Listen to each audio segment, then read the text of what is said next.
This is the Wheel of Time Spoilers podcast. Your hosts are Seth Jacobson and Patrick Heiler. Hi, I'm Seth. And I'm Patrick.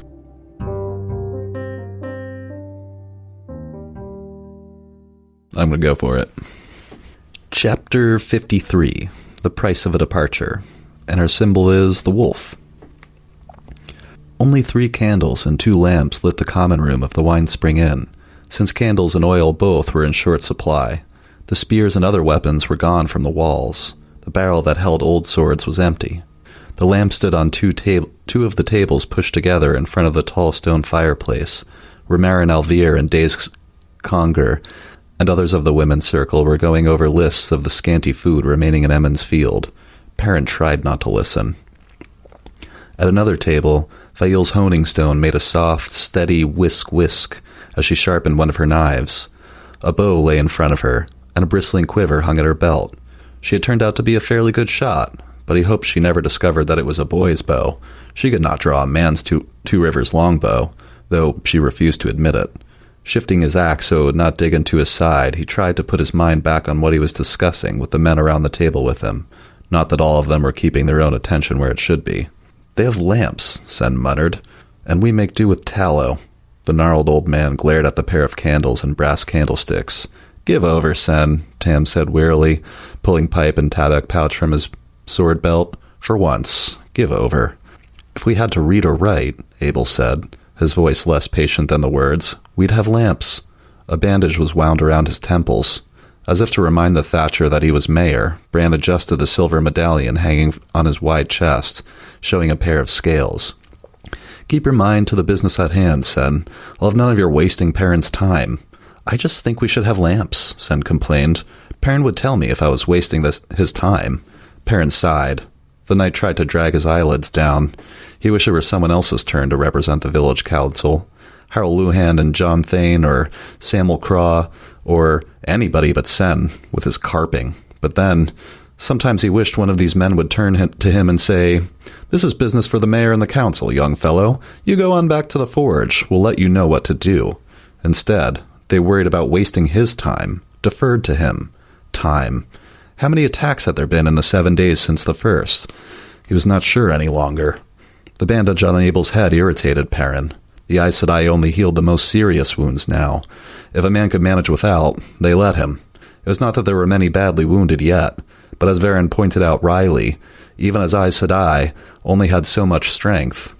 Apparently, their trick with the catapult stones took as much as healing. For once, he did not want to be reminded of the limits of Aes Sedai's strength. Not many badly wounded. Yet. So this is almost like a bit of a flashback or a rehash. Like the last time we saw him, he had just been healed from an arrow in his ribs, and he had sent, and Loyal and Gaul had gone out to seal the Waygate. Is that right? Yes. So we saw, like, the first battle, which, yeah, is the night, like, he wakes up and falls down the stairs because he's so weak. Right, and he doesn't do much other than, like, sit on his horse and, like, supervise, and right. So we've seen the first battle for the Two Rivers, but this is sort of a flashback to say, hey, that's been going on now for 7 days. And it's been relentless. Yeah, and everybody's freaking exhausted. Fael can't draw a man's 2 rivers longbow. I'm like, yeah, me neither. I don't right. Almost no one can. Yeah, like very few men can. Like, and Fael won't admit that she can't. It's like, you're a little stubborn, Fael. Here's a boy's bow. That's another thing. You have to train a really long time to get any good at, and a lot of it's building strength. I mean, a lot of it's building strength, and then there's technique as well, which is like you have to train for years and years and years to be any good at this, especially with something that powerful. I feel like it's almost, can't you like see it in people's bones when they grow up using a longbow, because it like affects the shoulders and they have like bone buildup in different places to support the muscles and stuff like that? I saw a cool article. This was probably going back I don't know, 5 or 10 years ago, just floating around online, where a sunken ship was found of like English archers who had the kind of famous longbows, the famous yew bows. And so all these skeletons were in this shipwreck, and they brought them up and studied their bones and could see that there was these guys were professionals, but they had damage to their bones and like spurs, and you could see that one arm was like way stronger than the other, and it was interesting. And those guys practice every single day and shot bows that were like between 100 and 150 pound pull, which is like unimaginable to me. I wouldn't even be able to. 50 pounds is the limit of my strength. I probably couldn't even do it anymore. I haven't shot anything in so long. I mean, I feel like, just to get an idea of it, like, think about taking a certain amount of weight and literally just holding it out at arm's length. Yeah. And like, how long can you do that for? And then how accurate could you aim, right? Like, could you hold 50 pounds, or for the rest of the world, 100 kilograms at arm's length for an extended period of time? How about 200? Right. No. Yeah. Maybe like for like a second, or, right. A couple of seconds. Yeah. Fail's using a boy's bow, because anyone not from the Two Rivers is going to have to use a boy's bow. Otherwise, you'd have to train for years. But we see parents sitting here with the village council, and kind of the women's circle is on the other side of the common room, and the men are going over, it looks like, a lot of battle supplies. Perrin asks, how many, do we still have a good store of arrows? And Tam says, yeah, we managed to recover most of them, except when Trollocs drag away their dead. We lose those. All the battle stuff. Only reason I thought going over this is significant, because when he asks about, has everyone been given a polearm yet? And Abel looks at him and says, yeah, we talked about that yesterday, and yes. Yeah. And frankly, we've got more polearms than we need. They're all sitting over there in storage because no one can pick them up, and he's like, oh, I guess, yeah, okay, I need to sleep. Yeah, and that's, at first I was like, what's going on? And then you find later that Perrin's only been sleeping for like an hour at a time. He tries to be present at every major happening, and he's, killing himself. And of course, when he's asleep, he's probably fucking around in the world of dreams, not getting good sleep. So it's even worse than what it appears.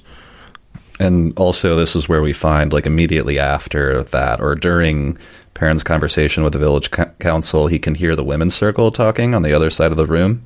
Now, of course, it's Perrin, so he's the only one that can hear. And he's basically hears the women saying that we can't tell the men that we've cut our rations in half. Like, don't let them know. Utmost importance. I don't know that all the women are doing it. That's probably a stretch, but... Oh, I'd bet it's all the women, because it's the women's circle. And so, when the women's circle says it. Yeah. There's part of me that really does want to think that the women of the Two Rivers as a whole are deceiving the men. Yeah, that's not even like a secret. Headcanon. That's just fucking canon. That's them doing it, right? Like, that's what they're doing, is they're just like, yeah, we're only eating half our meals. Like, that's what's going on. And they're giving the rest of the food to the men because the men are fighting. And, I suppose that's a thing. Like, if we're going to survive, yeah. And of course, I bet like Fael's eating, Fael's probably not eating full rations, but like probably Bane and Giat are. But yeah, it's a sacrifice. Yeah, and I like it. I like the women's circle's conspiracy to save everyone. It's like, right. And for the greater good, we won't even tell them that we're doing this. It's such a very mom thing. And I think it's a bit of foreshadowing them coming up to save the Two Rivers in the battle, right? Is the women basically come from behind with kitchen knives and pans, and when the White Cloaks don't show up, it's the women of the Two Rivers who save the day and allow time for reinforcements to show up from Devon Ride and Watch Hill. Yeah, I think we see a hint of that later. The guy who's been shot later, he's a messenger from them, right? Like the other two people of the Two Rivers. Yeah, I believe he is from Watch No, he's from Devon Ride. Devon Ride is to the south. Fail, I believe, brings the people down from Watch Hill. Terran Ferry is destroyed. Oh my gosh, I forgot about that. When she agrees to go to Camelin and then she never goes, but I couldn't remember exactly what happened. Yeah, no, she agrees to go. And we see him here in this chapter where she agrees to go. She's like, yeah, sure. Sure. Don't worry your pretty little head. Perrin's like, roll deception. 1. Yes, I totally deceived her. Yeah. And she's like, sending me away to safety. Don't think so. I'm getting reinforcements. Fael's deception modifier is so good that even though Perrin rolls well, she deceives him into thinking that he rolled well. All right, we're just playing too much D&D lately. Yeah, okay. But the two of them are always trying to deceive each other for their own good. And it's part of, they need to get over that. That's a whole part of their relationship is like, I'm going to lie to you for your own good. And it's like, stop it. It's totally a thing that people do. I notice myself doing that a lot where I'm like, if I could go home and tell Julia I had a shitty day, like, what good does that do? Like, she's just worried and I'm in a bad mood as well. It's sometimes I'm like, is it necessary? I don't want anyone else to have to. Yeah, so I'm doing exactly what Perrin does, to worry about it. But at the same time, there's taking it too far, right? Because like I've definitely been in family situations where family's been like, something significant has happened to a family member, and they didn't want to tell somebody, and so it was like significant health damage beyond where you really should tell somebody, or I don't know what I'm trying to say, but. Yeah, protecting someone's feelings it's not always a good decision to be making for someone else. Yeah. Sometimes protecting their feelings leads to just lying outright and causing worse problems down the road. But then they think they're lying for their life, not just feelings. Yeah. We do see Bran chastise Perrin. Like, you got to go to sleep, man. After he makes the polearm comment. I noticed Tam and the Warders are giving lessons, so we've got some of the most skilled fighters in the world here in the Two Rivers training up these boys, turning them into a top-notch fighting force. Hey, it'll be important in, a while. In about 7 books, we'll start to see them become a real impressive. And again, this is something we talked a lot about in the beginning, but something we haven't really talked about in this book. But we're on a different time scale now, right? First 3 books, man, we blew through like a year and a half, Yeah. Barely paused. Events were happening, and then like, oh, let's go through the Portal Stone. Months go by. Oh, let's sit in the mountains for a winter. 3 months go by. That's now we are literally like almost day by day until the last battle on like 5 different timelines. I think a lot of this, yeah, totally. You would start a new chapter in Eye of the World, and it would be a couple of days would have gone by since the last chapter. In this, I think a lot of the chapters are back to back, like happening the same day. Like I think it's likely, I can't prove it, but it seems likely that like Nynaeve fighting Moghedien happens when Perrin is fighting Slayer, or nearly, Yeah, I mean, we're seeing like a week go by between scenes now. Like we have a week flashback here, and that's just not that long. I don't know. I'm just saying, I guess just a point of, from now on, The Shadow Rising really takes on sort of a different pace and a different flavor than the previous 3 books. And it's, I think, one of the reasons why it's one of my favorites is that, we're no longer jumping through time. We are just living with these people.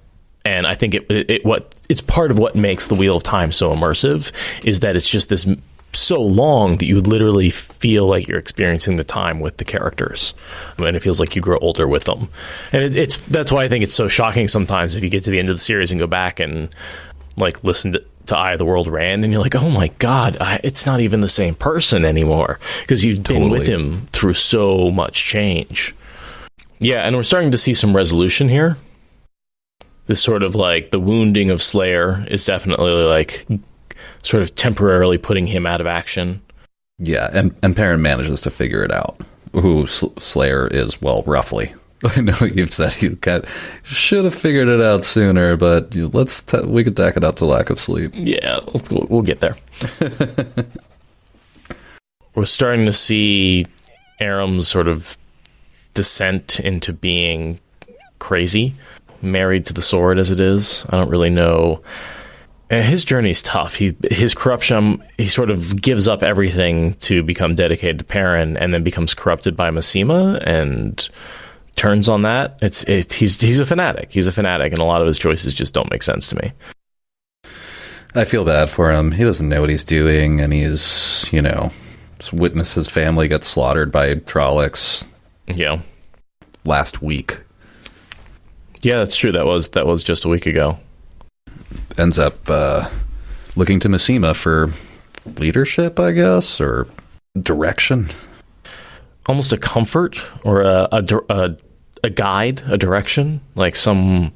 Yeah, or, maybe you could even say a help interpreting a philosophy that you can apply to your life to help you out, So right. You have a way of thinking about things and how to handle everyday situations. A terrible, terrible, terrible methodology. Right, he gets Massima instead of,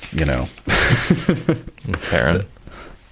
I often wonder about that. Perrin's failing. I always feel like Aram is one of Perrin's biggest failings. Is he's sort of struggling between the way of the leaf and the way of violence, and Aram goes too far, and Perrin's able to find a balance for himself, but he's never able to help Aram find that same balance that he was able to achieve in his own life. And I feel like that could have been a teaching moment with him sort of not only figuring out in himself, but figuring out in Aram how to find that balance. I also have that thought sometimes that it's such a shame that this couldn't have gone a different way for Aram, at least. Mm-hmm. Or that maybe Perrin didn't try to take him under his wing or something, and, And again, still a better match for Egwene than Gawain.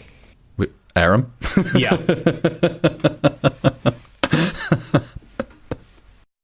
Really, anything's better, but...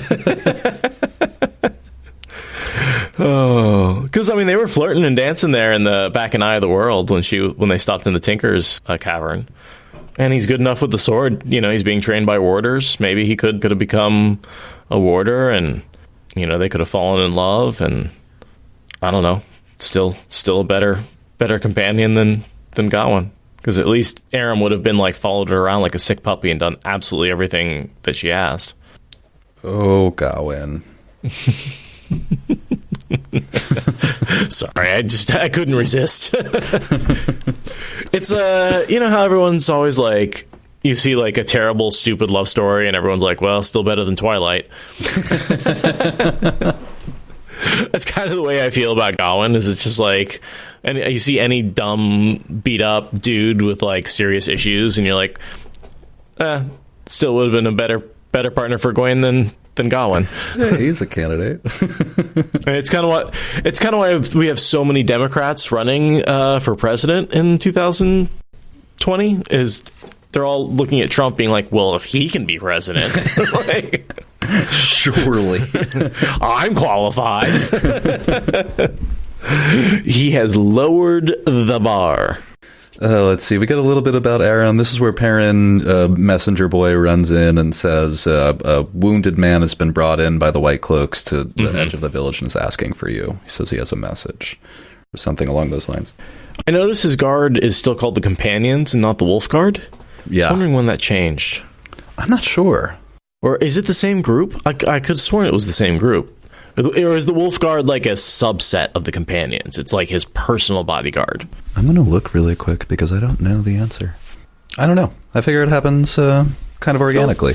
Things to keep an eye out for is when the Wolf Guard becomes a thing, and how does that relate to the Companions?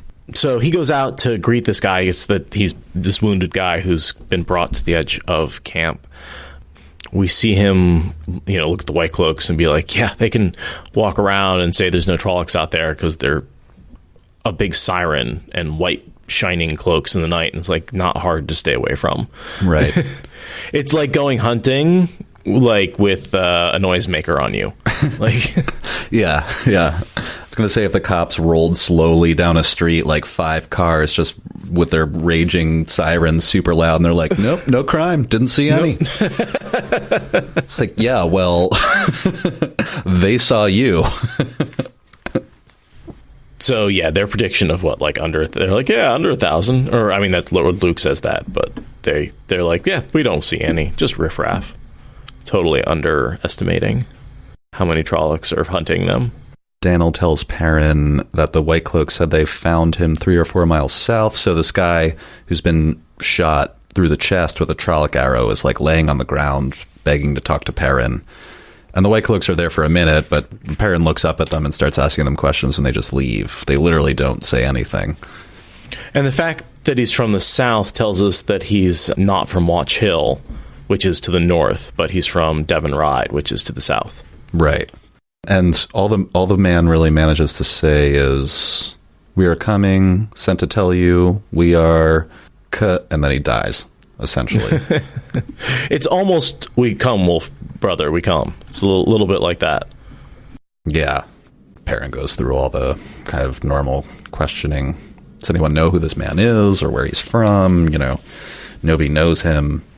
But let's just point out the trope here. The man gasps out half of the last bit of crucial information before finally dying in the hero's arms. Oh, yeah. No, this is the guy that ran to Marathon, right? Like, that's what this is. The Persians are coming, and then he just falls dead. And did he run 26 miles to get there from Devon Ride? I bet that would make sense. I mean, that sounds like I don't know anything about riding horses, but it's a day-ish ride or something like that. Yeah, let's call it. I don't know if he got shot off a horse, or we don't really hear anything about that, or if he was just like trying to move through the forest quietly. But in any case, of course, this guy dies. Perrin isn't really sure what that means, like who's coming from where. He doesn't know anything. Nobody even knows who this guy is. And then another messenger boy runs up to him and says, the wall guards, for lack of a better term, say something is moving in the Westwood. Yeah. And Fael figures out from the message, she's like, I wasn't sure, but I hoped it was the people from Devon Ride that were going to come up and aid you. And that's why when she goes up to Watch Hill, she's able to grab them as well.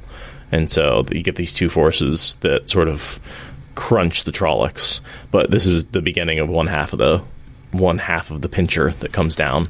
I don't know, there's really 3 of them, because there's the sort of the anvil that is the Emond's Field with all the spikes and well fortified, and then you have these sort of 2 hammers that hit them from each side. From the south and north, yeah.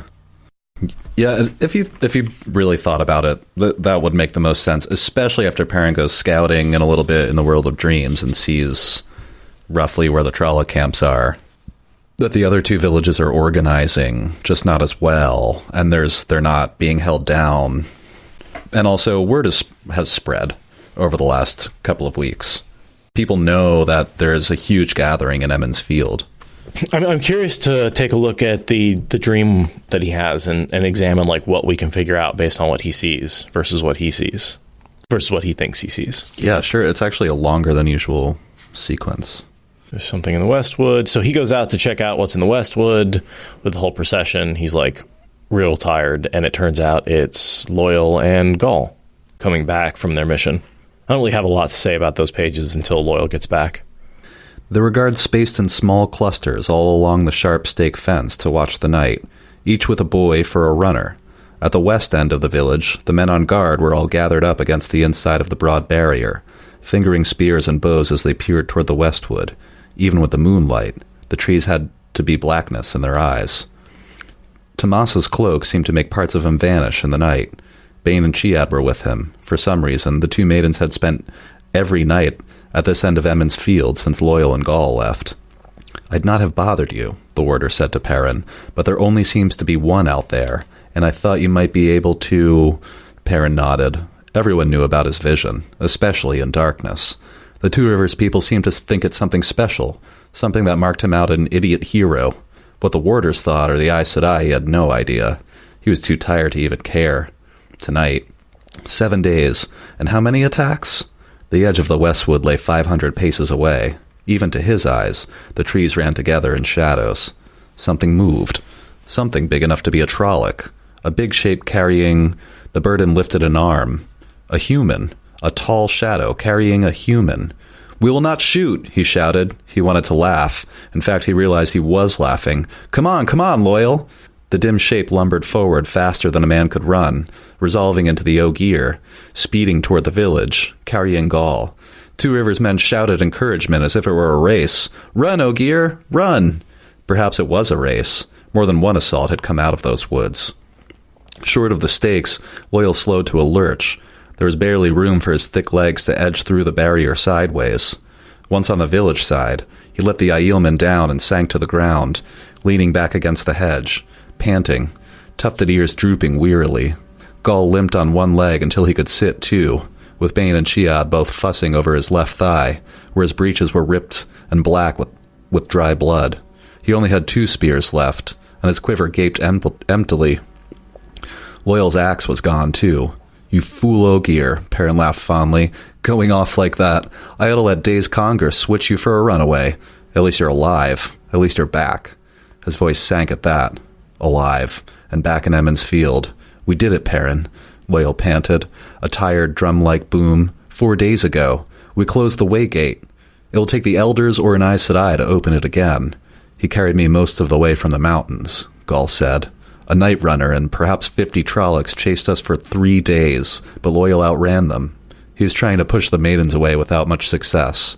"Lie still, charade," she had snapped, or I will say I have touched you armed and allow you to choose how your own honor stands." Fael gave a delighted laugh.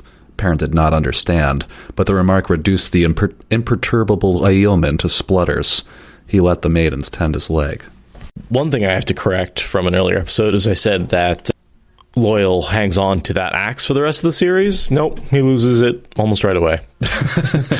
I was wrong about that. I can't quite remember. I think that he throws it away to run. I feel like we find that out later.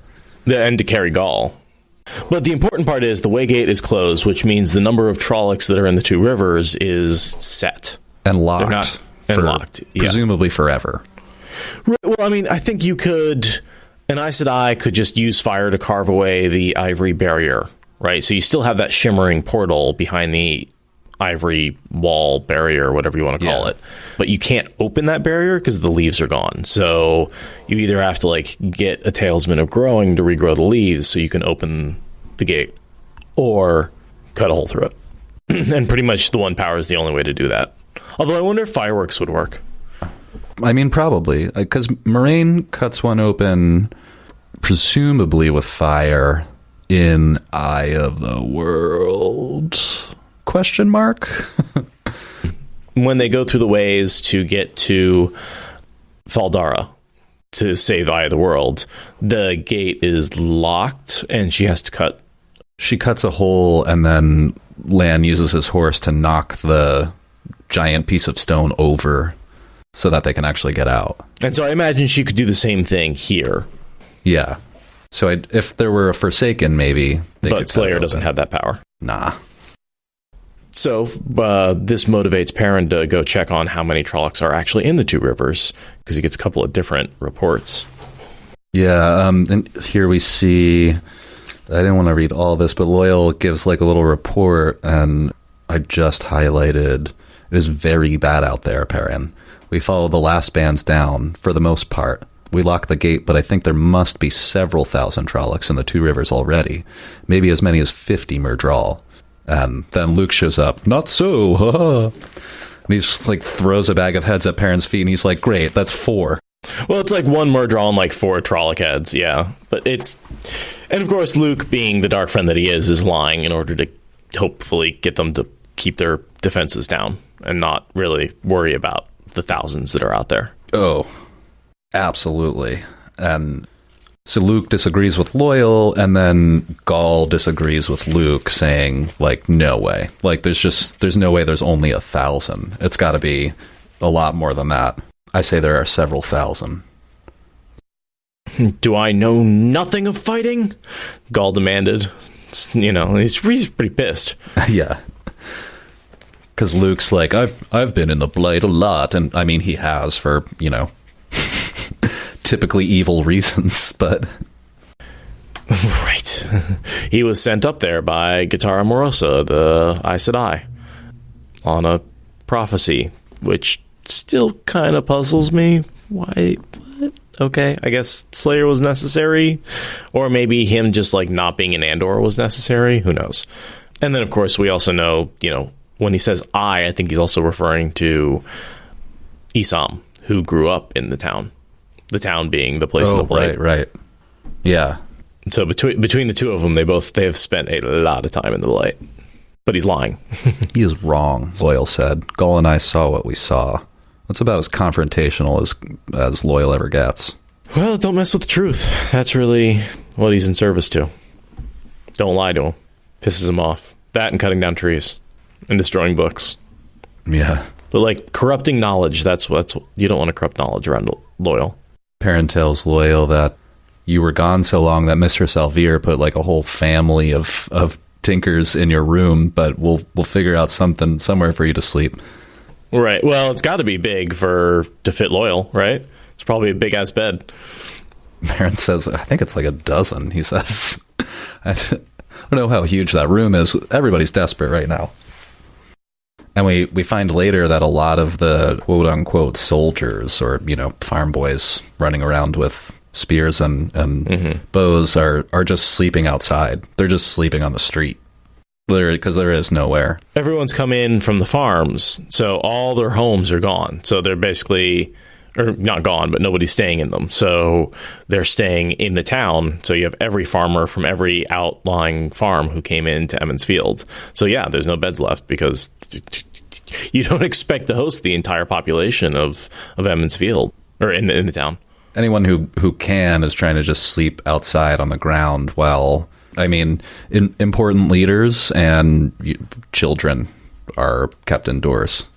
So I like the little sort of background relationship going on between Bane, Gall, and Chiad here.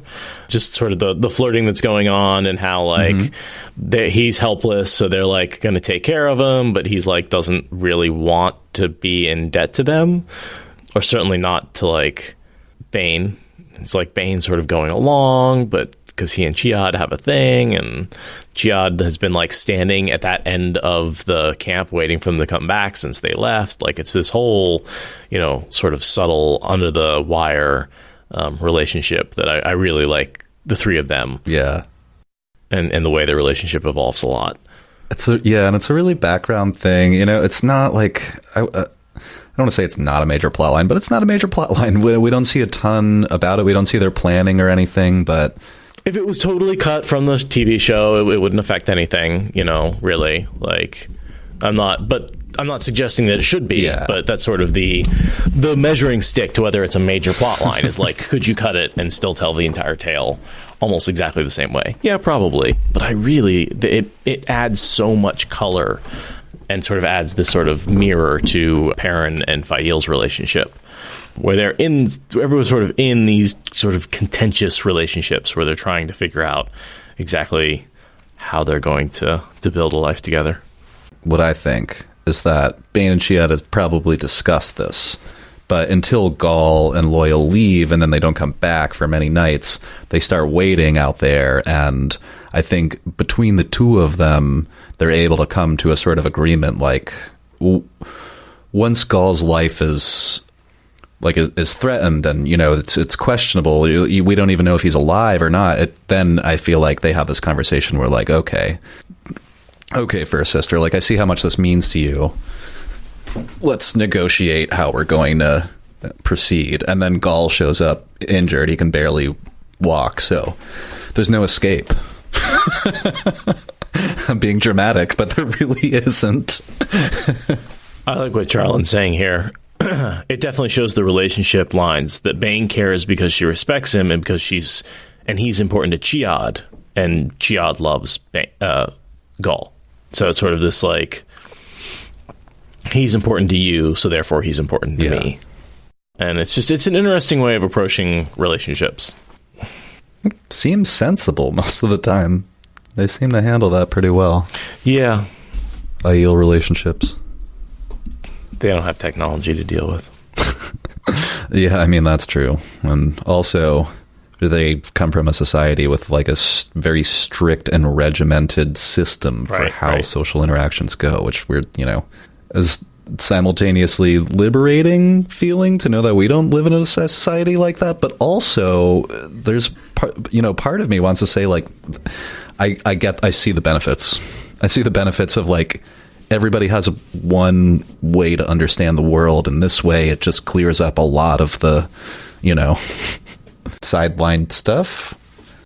I mean, yeah, you still choose your relationships, but like sort of how they go is much more regimented and structured, and who you can hook up with is much more defined, and how you interact around them. What to do, what to say, how to do it, when to do it.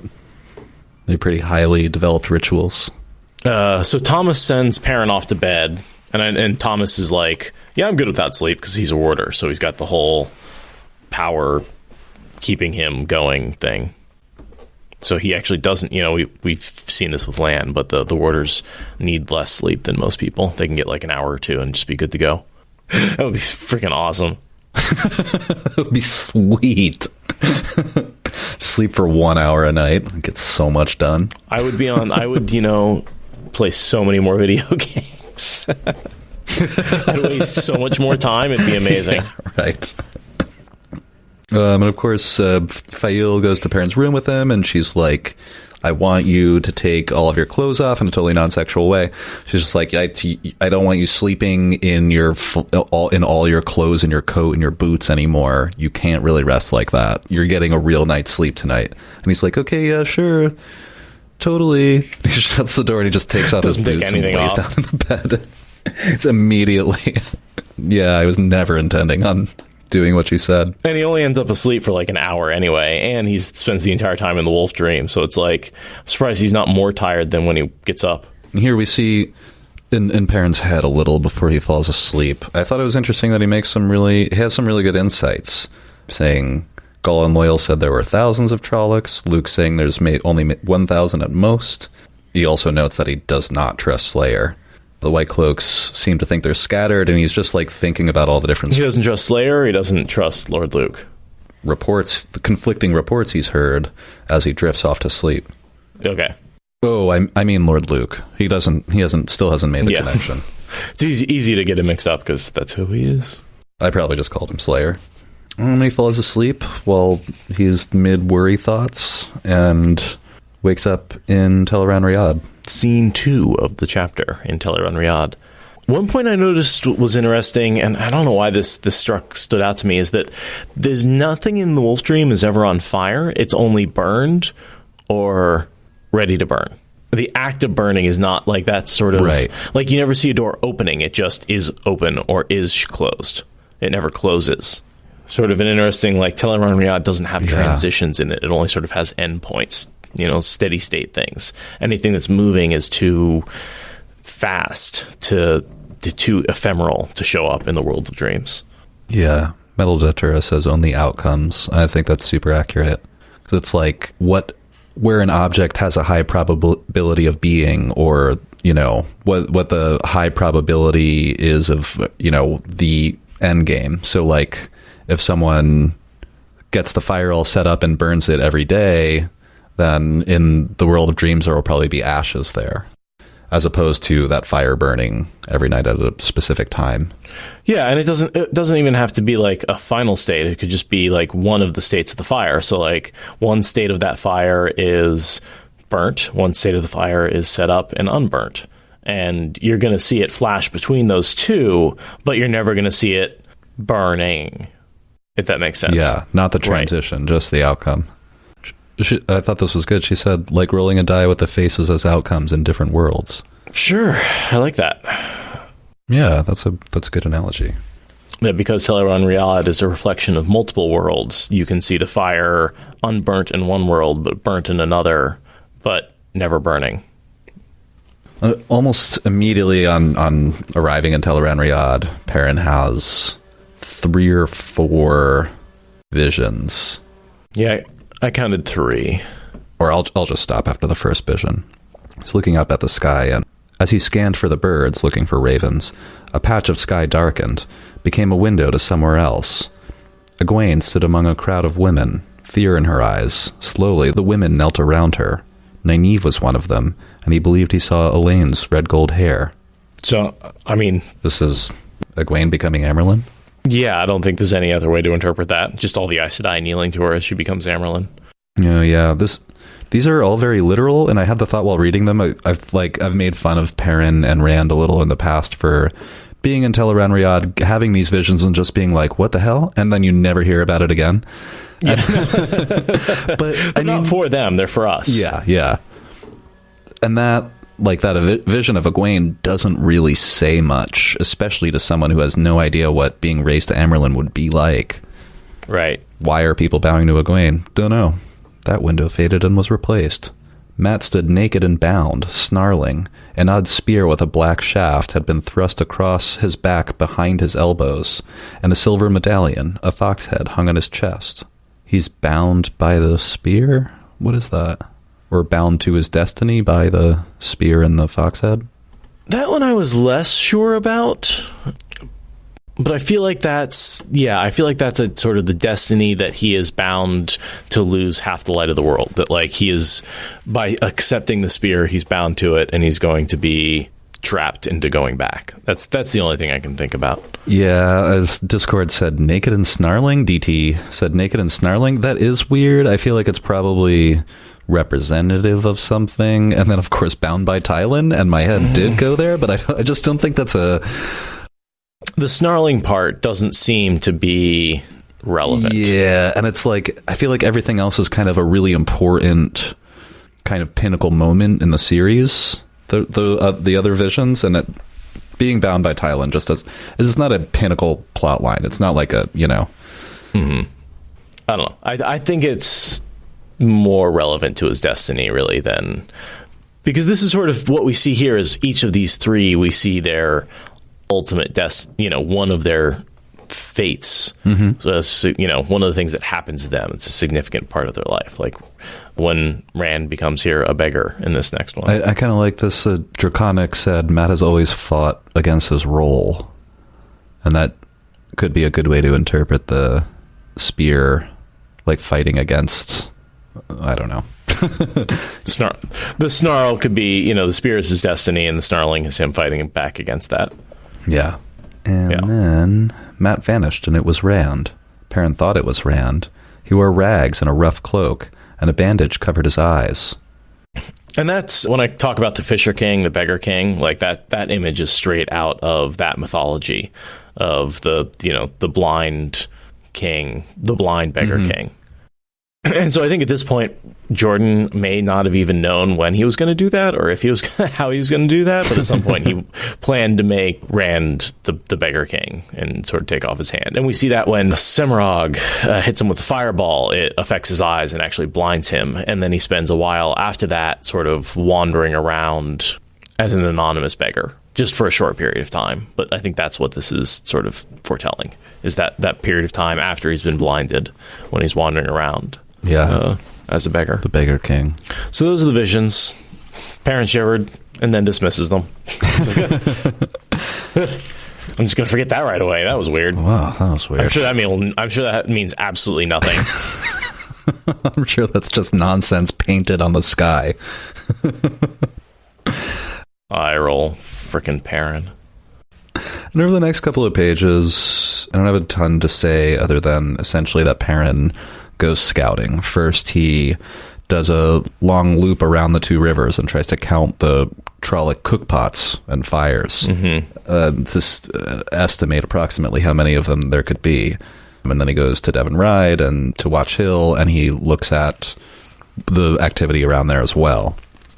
And essentially what he finds is that there do appear to be many thousands of Trollocs based on the amount of camps around Emond's Field, but only a half a dozen or a dozen Trolloc camps around the other two villages. He does also visit Terran Ferry, where there doesn't appear to be anyone at all. Right, because we heard that Terran Ferry was totally wiped off the map. Right.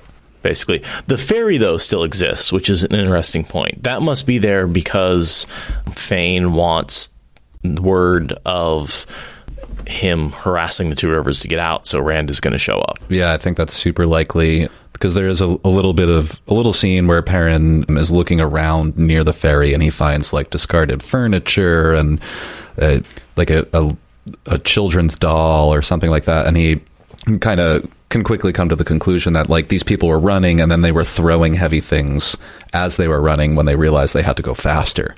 Or just getting tired of carrying all the shit. Right. And so, he has the thought like it's likely that some escaped and maybe they could have made it to Berlan by now, but even if they did, who's to say anyone would believe their story or that soldiers would come or anything.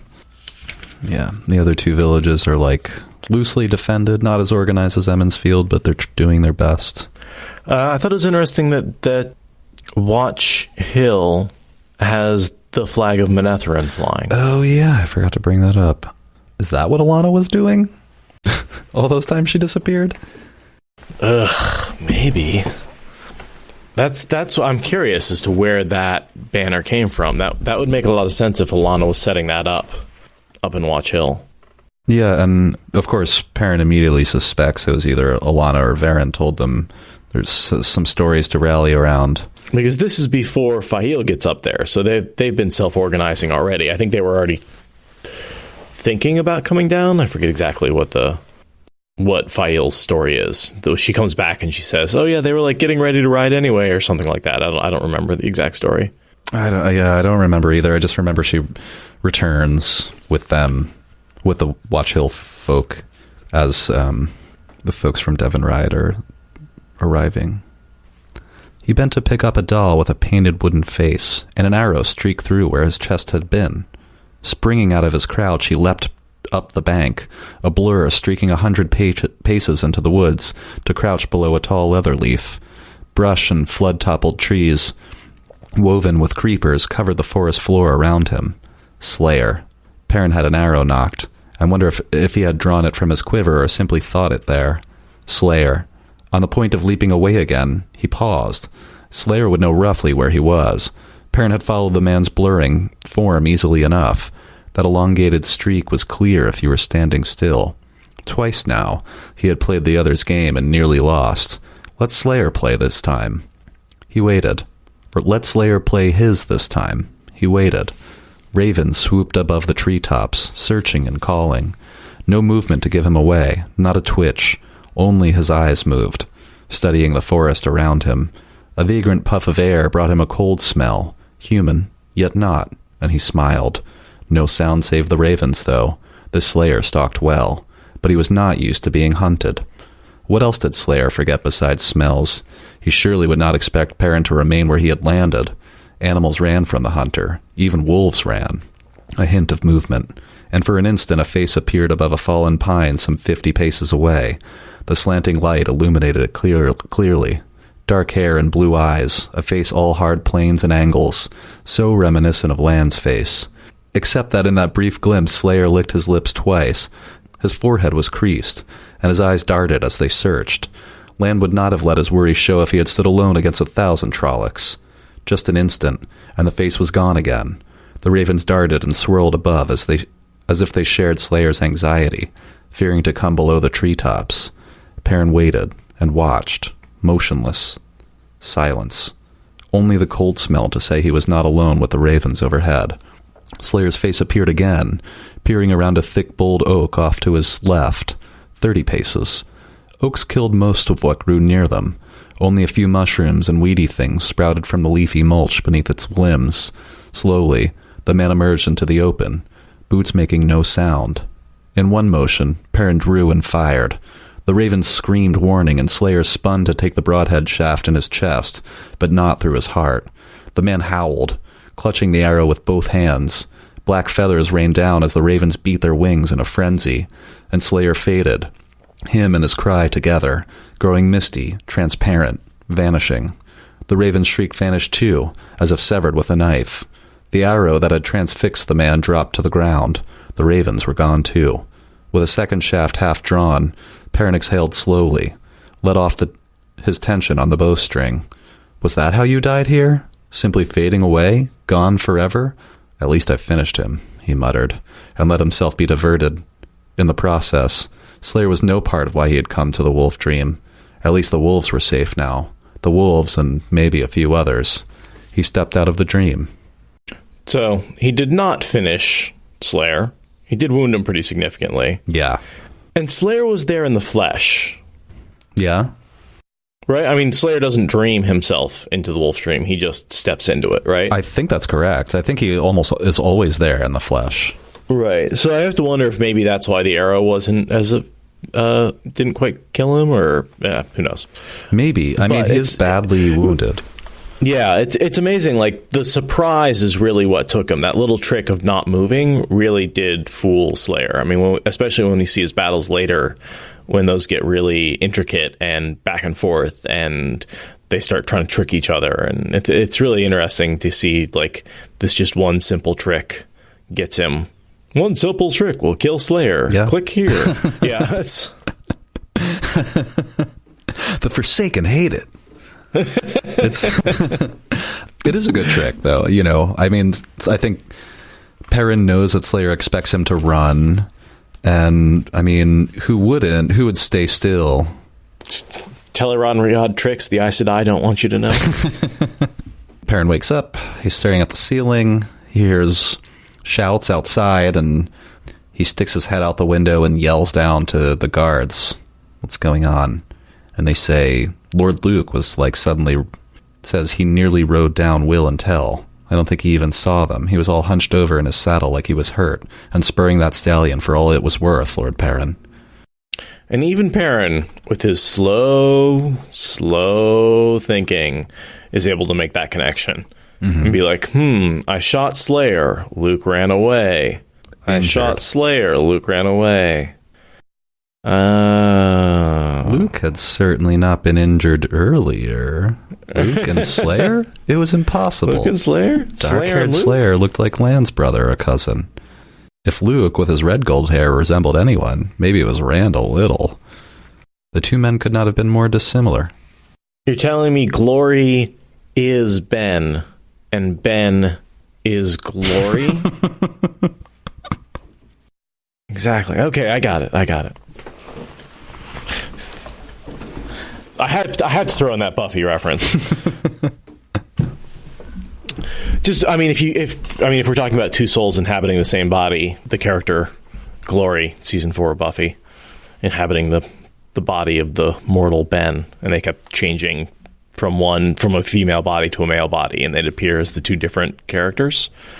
Oh, good.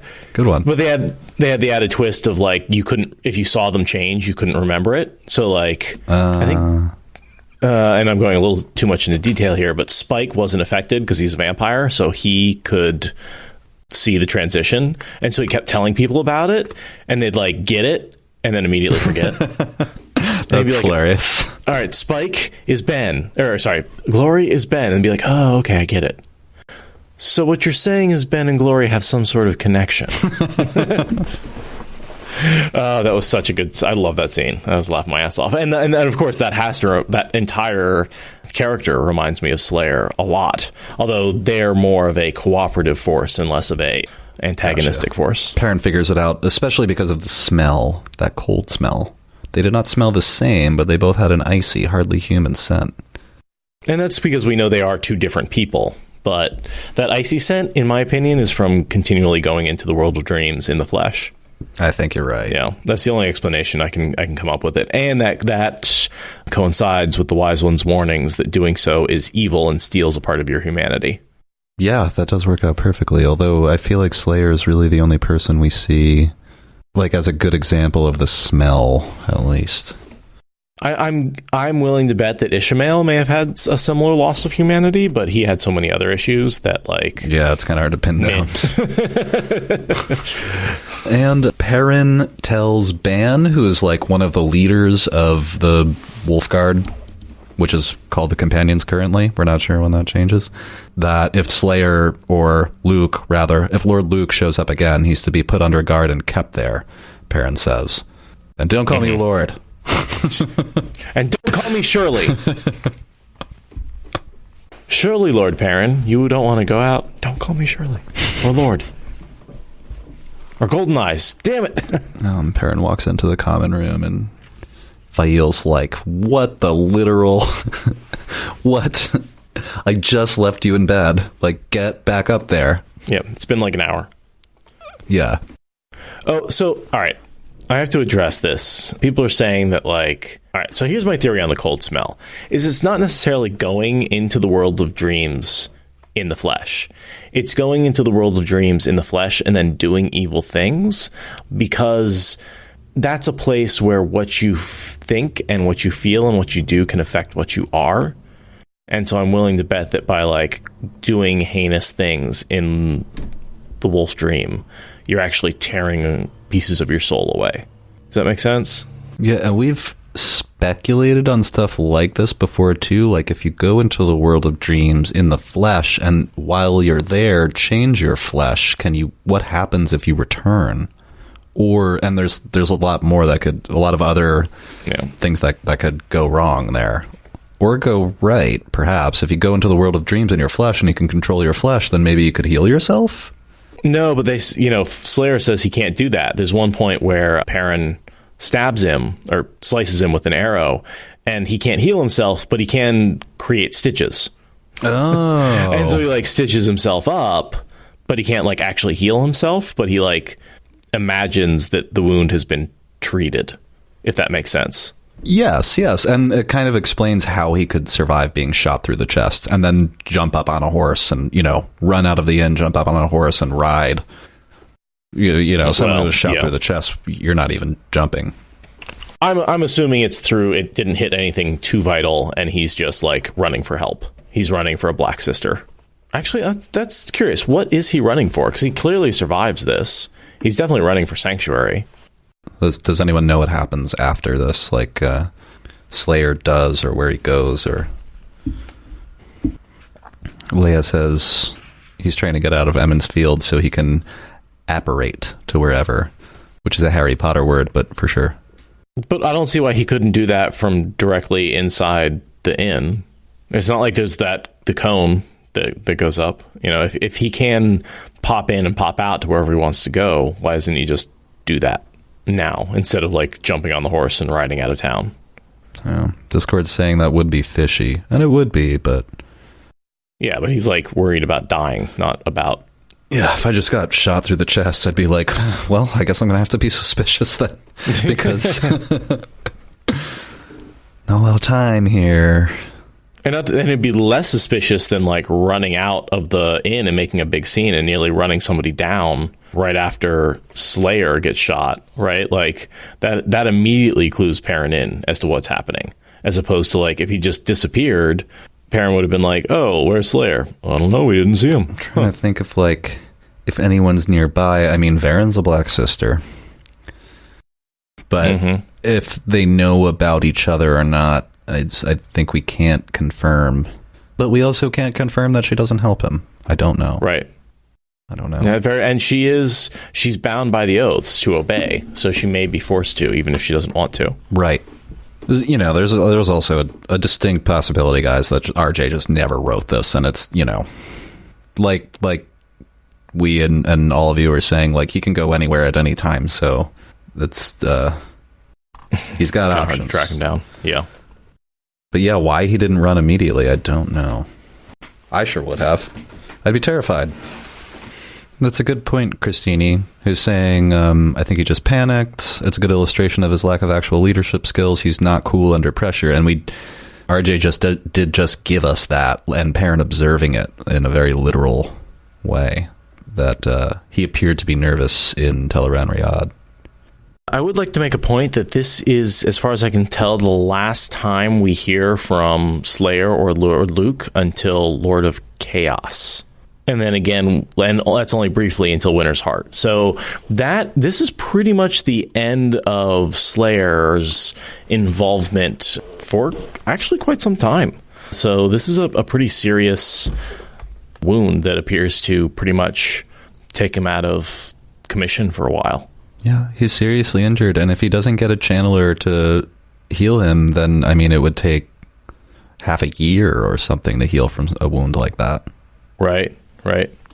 So I'm going to assume he just fled the two rivers in order to search for possibly one of the Forsaken, Moradin to help, or just to recover so he can... Right, to run and hide. Yeah.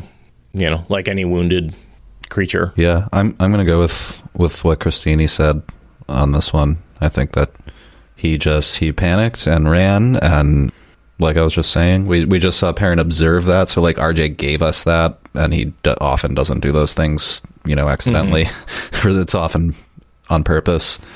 And Slayer's like he's not a big player, he's a pawn amongst all these kings and queens, and I wonder what his headspace would be like. Can he go to one of the Forsaken injured? What would happen then?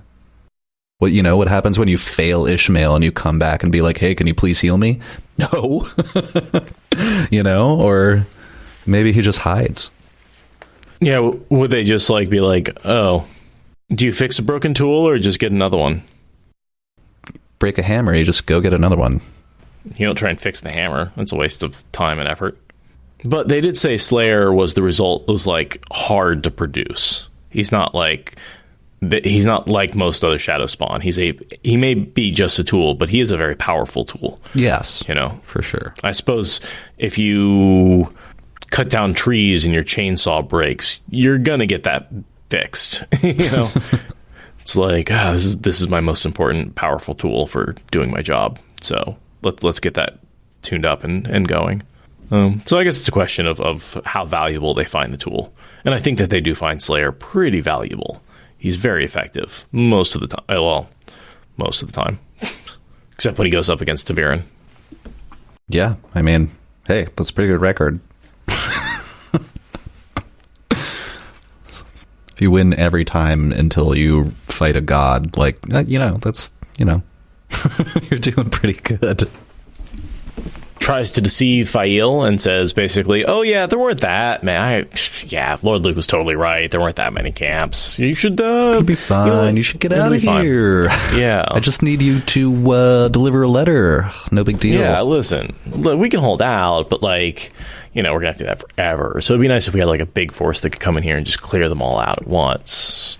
So if you could go get them, that'd be cool. Maybe. I think I tried to limit my readout, but I think I'm actually not going to. I can just start from there. She stared at him silently for so long he wondered if she meant to answer. Her eyes seemed to glisten. Then she got up and sat down in his lap, stroking his beard.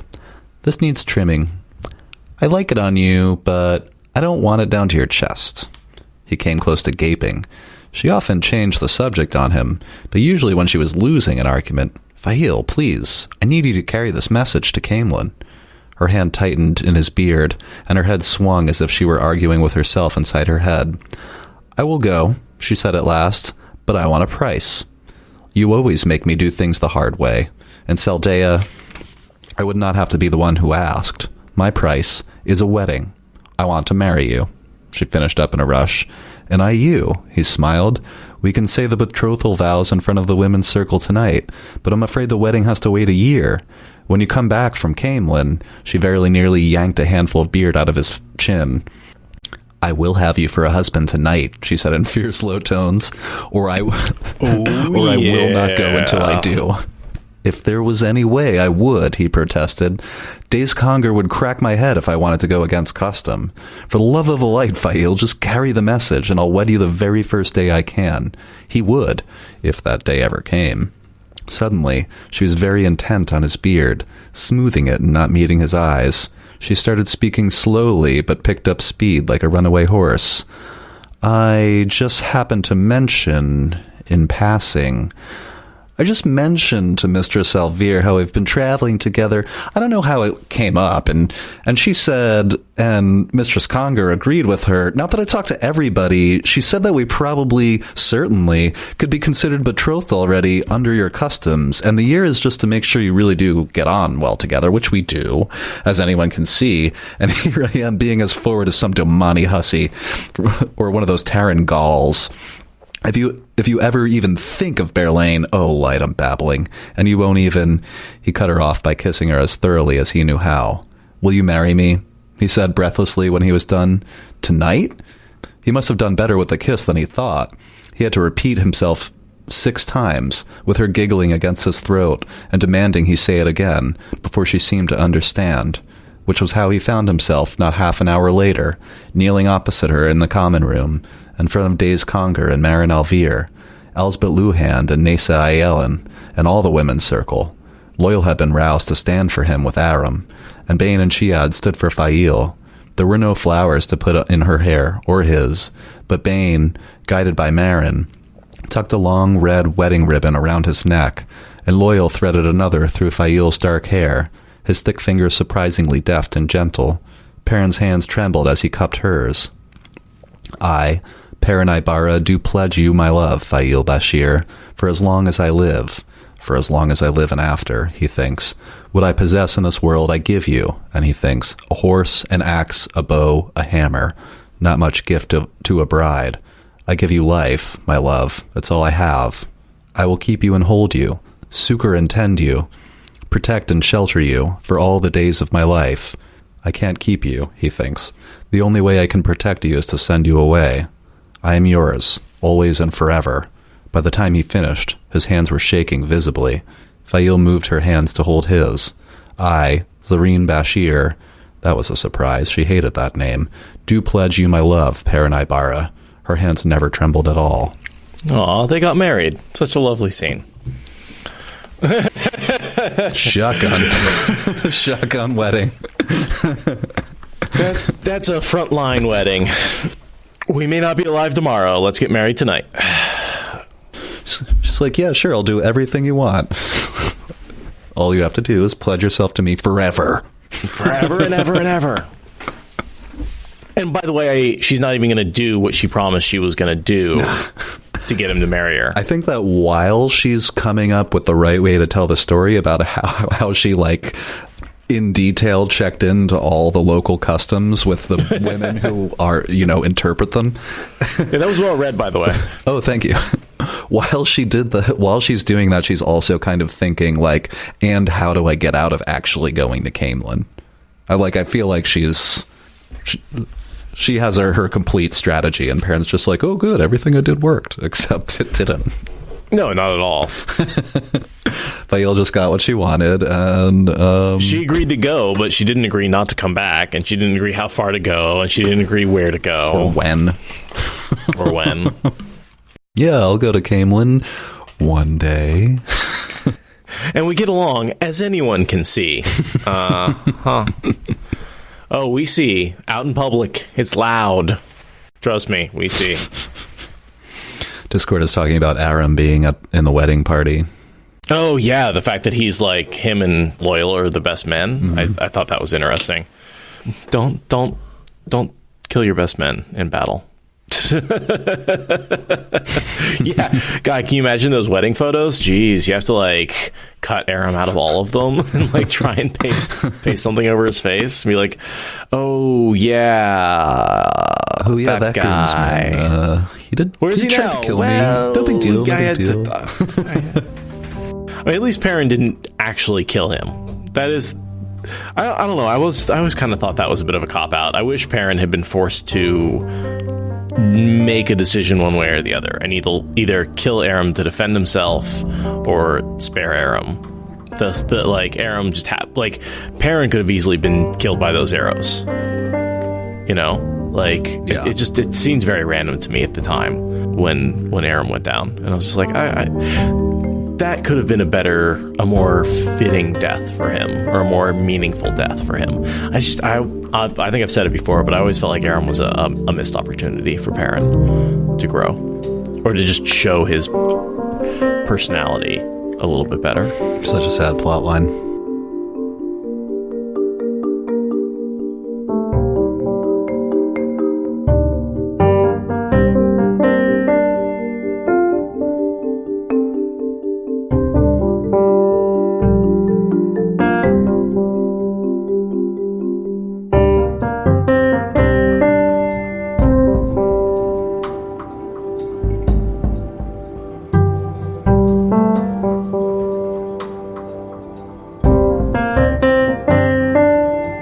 So Matt juggles 6 balls in like a month. Learns how to do that. And I'm like, bullshit. I mean, okay, whatever. He is kind of a superhero. I guess. But learning to juggle 5 balls is a thing of like years. 6 is even more so. I guess his hands are so fast. That's the superhero. He's got like the fastest hand. That's his only like actual natural superhero talent, is that he has really, really fast hands. Buy it. I noticed in Chapter 53, at some point, Perrin is trying to lie to Fail, and he does that thing like, I wish I was like Matt. In this case, he was like, I wish I could tell a good lie. Yeah. He does have that too. That one's actually legit, though. Matt lies Matt lies to himself first, but... Deception modifier. But let's right. Let's just say Matt's good with his hands. Oh, boy. You know, it's funny, we just did Mistborn, and I was editing that, where Vin put an arrow through Shan, Eladriel, and that was really satisfying. And now we're going to do Perrin putting an arrow through Slayer, which is also extremely satisfying. Maybe even more satisfying. Yeah, it's real satisfying. Watch his smarmy face get an arrow in it. Thank you for listening to the Wheel of Time Spoilers podcast. Rate us in the Apple Podcast app or support us on Patreon. Is that good enough?